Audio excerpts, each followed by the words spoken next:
अस्सलाम वालेकुम दोस्तों। ईरान से बड़ी तशवीशनाक खबरें आ रही हैं। मुल्क भर में ज़ोरदार मुजाहरे जारी हैं। ईरान के तकरीबन जो तमाम 31 सूबों में बज़ाहिर ये एहतजाज फैल गया है। ख़ास तौर पे जो बड़े शहर हैं, तेहरान, मशहद, यज़्द, इस्फ़हान, कोम और हमदान, इन जैसे बड़े शहरों में लोग सड़कों पे निकले हैं। काफ़ी मुजाहरे और उसके साथ साथ पुलिस और मुजाहिरीन के दरमियान पथराव, गोलियों का तबादला भी हुआ है। ईरानी हुकूमत ने फ़िलहाल ज़्यादातर इंटरनेट और फ़ोन सर्विसेज को तकरीबन बंद कर दिया है, मुअत्तल किया हुआ है, ताकि मुजाहिरों की जो खबरें हैं वो एक दूसरे तक ना पहुंच सके और कोऑर्डिनेशन भी मुश्किल हो।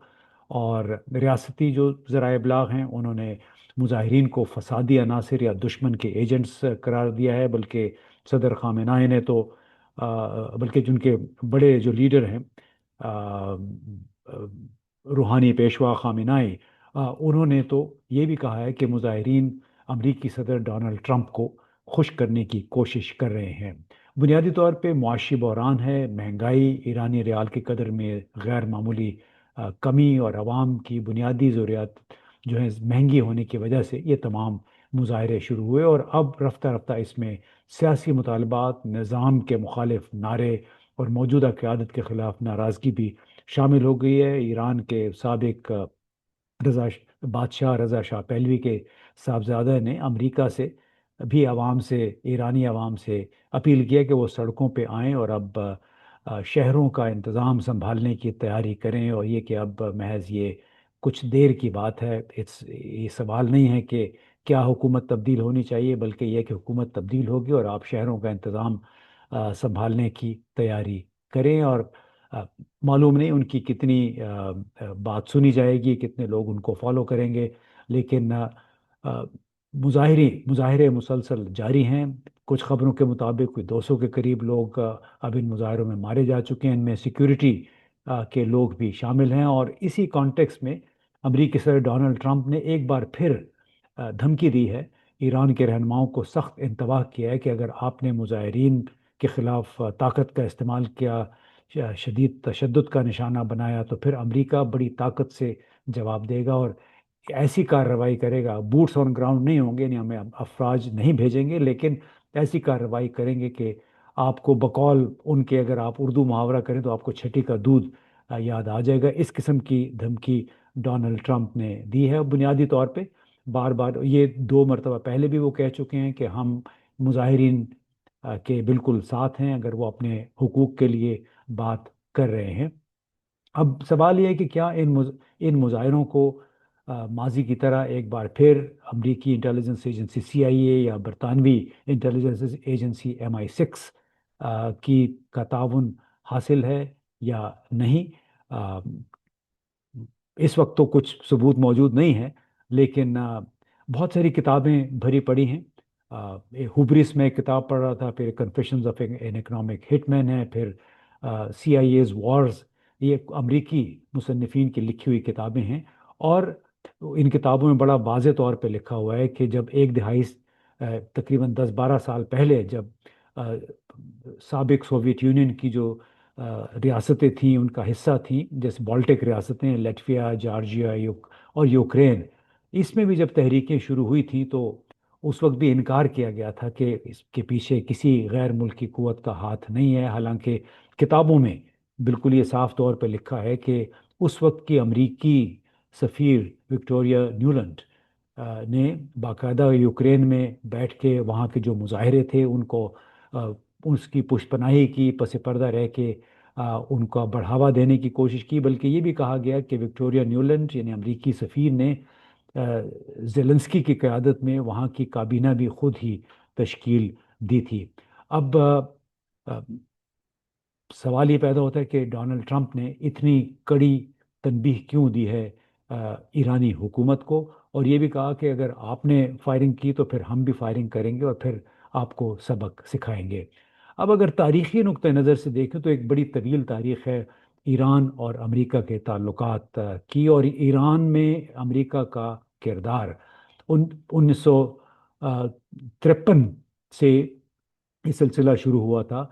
ایران کے منتخب وزیر اعظم ڈاکٹر محمد مصدق کو ایک خفیہ امریکی برطانوی سازش کے ذریعے ہٹایا گیا۔ یہی واقعہ آج بھی ایرانی ریاست اور عوام کے اجتماعی شعور میں امریکہ کے خلاف ایک بد اعتمادی کی بنیاد سمجھا جاتا ہے۔ اور 1951 میں دراصل وزیر اعظم مصدق نے ایران کے تیل کو قومی تحویل میں لیا۔ اس سے برطانوی مفادات کو شدید دھچکا پہنچا اور بڑے پریشان ہو گئے تھے برطانوی سرمایہ کار کے اب ہمارا کیا بنے گا، کیونکہ بہت ہی سستے داموں یہ لوگ وہاں سے تیل نکال رہے تھے۔ اب سر جنگ کے اس ماحول میں امریکہ نے اس خدشے کو بنیاد بنایا کہ مصدق ایران کو کمیونزم کی طرف لے جا سکتے ہیں۔ چنانچہ سی آئی اے اور برطانوی خفیہ ادارے MI6 نے آپریشن ایجیکس کے تحت میڈیا، سیاستدانوں، مذہبی شخصیات اور فوجی افسران کو استعمال کرتے ہوئے مصدق کی حکومت کا تختہ الٹ دیا۔ شاہ محمد رضا شاہ پہلوی کو مطلق العنان اختیارات کے ساتھ دوبارہ مسلط کیا گیا۔ اگلے 25 برس تک امریکہ نے شاہ کی آمرانہ حکومت کی بھرپور سرپرستی کی۔ CIA کی مدد سے قائم ہونے والا بدنام زمانہ ادارہ سباق بنیادی طور پہ وہاں کی خفیہ ایجنسی تھی، جیسے ہمارے ہاں ISI ہے یا امریکہ کی CIA ہے، اور وہ سیاسی مخالفین پر تشدد اور جبر کی ایک علامت بن گیا۔ بظاہر ایران خطے میں امریکی مفادات کا محافظ تھا، مگر اندرونی سطح پر یہی جبر 1979 کے اسلامی انقلاب کا پیش خیمہ بنا۔ انقلاب کے بعد امریکی سفارتخانے پر قبضہ ہوا۔ یرغمالیوں کے بحران نے دونوں ممالک کو کھلی دشمنی میں پھر دھکیل دیا۔ ایرانی قیادت کے نزدیک امریکی سفارت خانہ محض سفارتی مرکز نہیں تھا، بلکہ ماضی کی خفیہ سازشوں کا گڑھ بھی تھا۔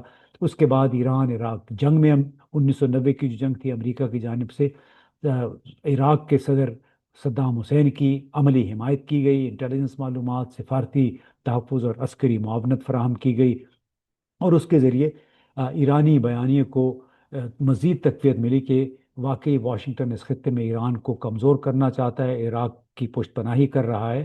اب سن 2000 کے بعد پھر اقتصادی پابندیاں، سیاسی دباؤ، سائبر حملے، اور بالآخر 2020 میں جنرل قاسم سلیمانی کا قتل، جو کہ لگتا ہے کہ اسرائیلیوں کے ذریعے ہوا، سب اسی سلسلے کی جدید شکلیں ہیں، کیونکہ ایران اور امریکہ مسلسل ایک دوسرے کے ساتھ باہم دست و گریبان ہیں۔ ایران کے اربوں ڈالر کے اثاثے منجمد ہیں، اس پہ امریکہ نے قبضہ کیا ہوا ہے، اور اس کے ساتھ ساتھ اس پہ بے شمار پابندیاں ہیں۔ وہ کھلے منڈی میں ایران اپنا تیل بھی نہیں بیچ سکتا، جس کی وجہ سے اس کو پھر سستے داموں بارٹر سسٹم کے تحت اپنا تیل بیچنا پڑتا ہے۔ بھارت کے ساتھ طویل عرصے تک اس کی شراکت رہی، لیکن پھر امریکی صدر ڈونلڈ ٹرمپ کے دباؤ میں آ کے بھارت کو ایران کے ساتھ تیل کا لین دین ختم کرنا پڑا۔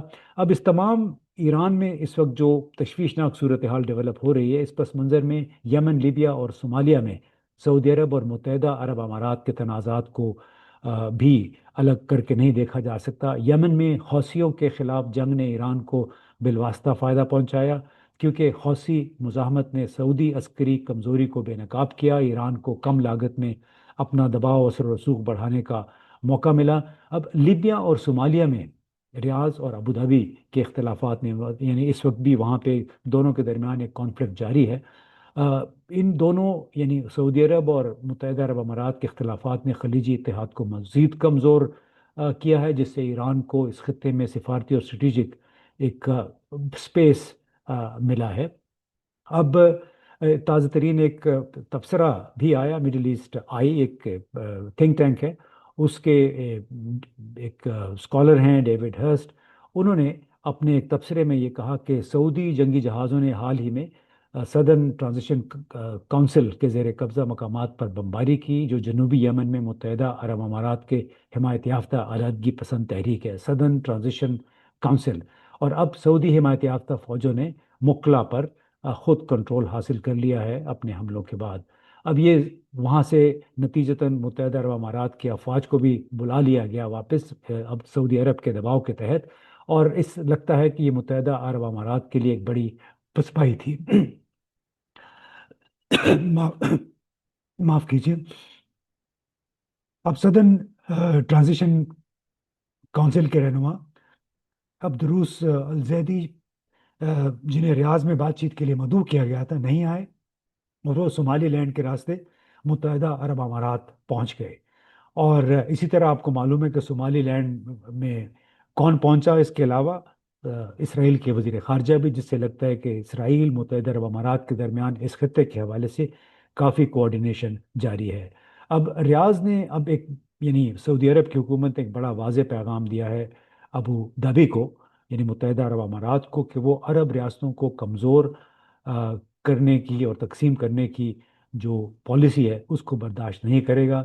और ऐसी पॉलिसी जो इसराइल के साथ इत्तेहाद एक एक के ज़रिए आ, इस इलाके का कंट्रोल हासिल करने का ज़रिया हो। अब मुत्तहदा अरब अमारात और इसराइल की बज़ाहिर ये एकमत अमली रही है कि बड़ी अरब ताकतों जैसे मिस्र, इराक, शाम और यमन को कमज़ोर किया जाए, अहम तजारती रास्तों बशमूल बाबुल मंदब आबनाए पर कंट्रोल महफूज किया जाए। और ये कोशिश थी कि आप बिल्कुल इस इलाके के, इस खत्े के वस्त में जो तजारती बहरी रास्ता है उसका कंट्रोल हासिल करे। लेकिन सऊदी अरब को एहसास हुआ कि शायद उसका अब घेराव किया जाएगा, उसके रास्ते काट लिए जाएंगे। और जहाँ पे मुत्तहदा अरब अमारात का असर जनूबी यमन से सोमालीलैंड और इससे आगे तक फैल रहा है, लिहाजा सऊदी अरब ने फिर बिल आखिर सदर्न ट्रांजिशन काउंसिल जो थी जनूबी यमन की, उस पर हमले किए। और फिर यमन से ये भी कहा कि अब तमाम फौजी वहाँ से जो मुत्तहदा अरब अमारात के फौजी हैं और एडवाइजर्स हैं उनको वापस बुलाया जाए। अब सऊदी अरब और मुत्तहदा अरब अमारात के दरमियान ये दरार एक अहम तब्दीली की अलामत है। एक वक्त के करीबी इत्तेहादियों के यमन में मुख्तलिफ मफादात ने जो इनकी बाहमी कशीदगियाँ हैं उनको बेनकाब कर दिया है। एक पावर प्ले होता है, हर दोनों ममालिक अपनी अपनी पोजीशन वहाँ पे खुद महफूज करना चाहते हैं। और इस तरह जो मुत्तहदा अरब अमारात की कोशिश थी कि इसराइल के साथ मिलकर यमन और इस जैसे दूसरे मुल्कों को अपने साथ मिलाया जाए, वो उसको फिलहाल एक वक्त काफ़ी धचका लगा है। अब इसी तरह अ, ईरान के जो और अमेरिका के ताल्लुकात महज सिफारती उतार चढ़ाव नहीं बल्कि 7 दहाइयों पर मुहित एक मुदाखलत, अदम एतमाद और ताकत के इस्तेमाल की तारीख है। सऊदी अमाराती तनाज़ात, यमन की जंग और अमरीकी बयानात सब इसी बड़े जोग्राफियाई सियासी खेल का हिस्सा हैं। जब तक 1953 के जख्म को तस्लीम करके खत्े में ताकत के बजाय हकीकी सिफारतकारी को तरजीह नहीं दी जाती, ईरान और अमेरिका के दरमियान कशीदगी न सिर्फ बरकरार रहेगी बल्कि पूरे मशरक़ वस्ती को अदम इस्तेहकाम की तरफ धकेलती रहेगी। और इसमें कोई ताज्जुब नहीं है, बड़े एक लिहाज से तशवीशनाक बात भी है कि ईरान की एक सरकारी न्यूज़ एजेंसी ने एक वीडियो शेयर की जिसमें जौहरी तर्ज के बम का एक छोटा सा मॉडल दिखाया गया और उसके ऊपर लिखा हुआ है शायद। इसे इस्लामी जमहूरिया ईरान न्यूज़ एजेंसी ने सोशल मीडिया पर पोस्ट किया था। और इसमें वॉरहेड तो नहीं दिखाया गया लेकिन एक प्रोपेगेंडा लगता है। और इससे बहरहाल तासुर ये दिया गया कि ईरान डरा रहा है दूसरे मुल्कों को कि बहुत मुश्किल हालात की सूरत में वो न्यूक्लियर बम भी इस्तेमाल कर सकता है। तो ये तमाम बातें अगर सामने रखें तो इस वक्त पूरा खित्ता, यानी ईरान खुद मुजाहरों का शिकार है, इसके साथ साथ सऊदी अरब और मुत्तहदा अरब अमारात बाहम दस्तो गिरेबान हैं, लीबिया में, यमन में, सोमालिया में। और मालूम नहीं कि इस जंग में अब पलड़ा किसका भारी रहेगा। अमेरिका क्या किस किस्म की कार्रवाई करेगा, क्योंकि जून में तो आपको मालूम है कि उसने इसराइल के साथ शामिल होकर ईरान के बहुत सारे न्यूक्लियर फैसिलिटीज थी उसको भी निशाना बनाया था। क्या अमेरिका दोबारा वही करेगा जैसे कि डोनाल्ड ट्रंप कह रहे हैं? और अगर ऐसा हुआ तो फिर जाहिर है इसके असरात तमाम इसके असरात से पूरा खित्ता जो है बराह रास्त मुतासर होगा।